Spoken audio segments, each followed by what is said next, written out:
Hindustan TV today. Udaipur में हुई हत्याकांड के बाद राजस्थान सरकार ने पूरे शहर में कर्फ्यू लगा दिया है और इंटरनेट सेवाएं बंद कर दी हैं। इस तरह की हत्याओं की जितनी भी निंदा की जाए कम है। दोनों आरोपियों को पुलिस ने पकड़ लिया है। सरकार ने सभी से शांति बनाए रखने की अपील की है। आइए सुनते हैं इस सिलसिले में ओवैसी ने क्या कहा।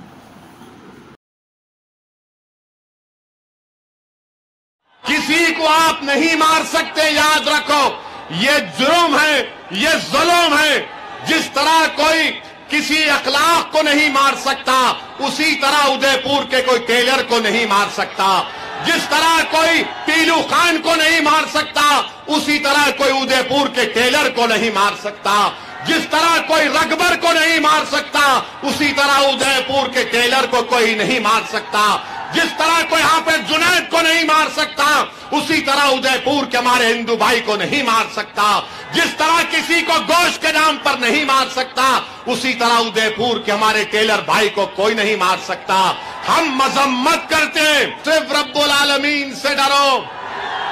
और याद रखो, आप ही के शहर के एक शायर ने कहा था, मंजर भोपाली ने कहा था कि ताकतें तुम्हारी है और खुदा हमारा है। याद रखो मेरे अजीज दोस्तों और बुजुर्गों, आज आप न कमलनाथ के उस दिल फरेब वादों का शिकार होइए, न बीजेपी के इख्तिदार के खौफ खाइए, क्योंकि संविधान में डरने की इजाजत किसी को नहीं है। हाँ, कानून का उल्लंघन नहीं होना चाहिए, मगर कानून के दायरे में रहकर हमको अपनी लड़ाई लड़ना है। मैं आपसे फिर से कह रहा हूं कि तशद्दुद वायलेंस रास्ता नहीं हो सकता है। तशद्दुद और वायलेंस रास्ता नहीं हो सकता है। हमको जमहूरियत में रहकर अपने मसाइल को हल करना है। मैं आपके दरमियान में खड़े होकर आज उदयपुर में जो हमारे एक हिंदू भाई का किसी दो नौजवानों ने उसका कत्ल किया, मैं उसका खुला खुला कंडेम करता हूं। किसी को कत्ल करने की इजाजत नहीं है कानून में। कोई किसी को नहीं मार सकता। हम कानून को अपने हाथ में नहीं लेंगे।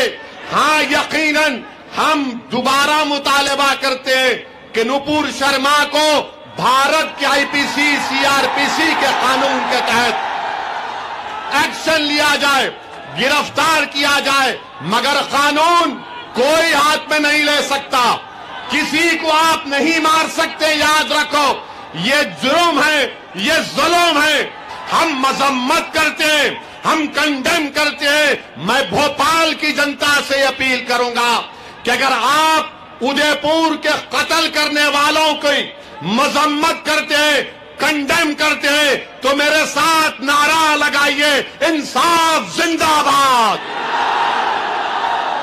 कत्ल मुर्दाबाद, भारत का संविधान जिंदाबाद, भारत का संविधान जिंदाबाद। ये हमारा पैगाम होना चाहिए। मैं मीडिया के लिए नहीं कह रहा हूं, बहैसियत एक भारत के अव्वल दर्जे के शहरी के कह रहा हूं कि हम तशद्दुद को कभी नहीं मानते। वायलेंस की कोई जगह नहीं है। जिन्होंने हरकत की, वो गलत हरकत की, वो कंडेमनेबल है, हम उसकी मजम्मत करते हैं। बल्कि हम राजस्थान की सरकार से मुतालबा करते हैं कि उनके खिलाफ जो भारत का आईपीसी सीआरपीसी है, उसके खिलाफ सख्त एक्शन लिया जाए। और मेरे अजीज दोस्तों और बुजुर्गों, याद रखो मेरी इस बात से, अगर हम अल्लाह के रसूल सल्लल्लाहु अलैहि वसल्लम के उम्मती हैं, उनके गुलाम हैं, तो उम्मीद मत तोड़ो नौजवानों, उम्मीद मत छोड़ो, उम्मीद को अपने हाथ से जाने मत दो। याद रखो, उम्मीद मर्द मोमिन है खुदा के राजदानों में। उम्मीद को कभी मत छोड़ो, उम्मीद को जिंदा रखो। अल्लाह के सामने हाथ फैलाकर गिड़गिड़ा कर दुआ करते रहो, अल्लाह की रहमत जोश में आएगी।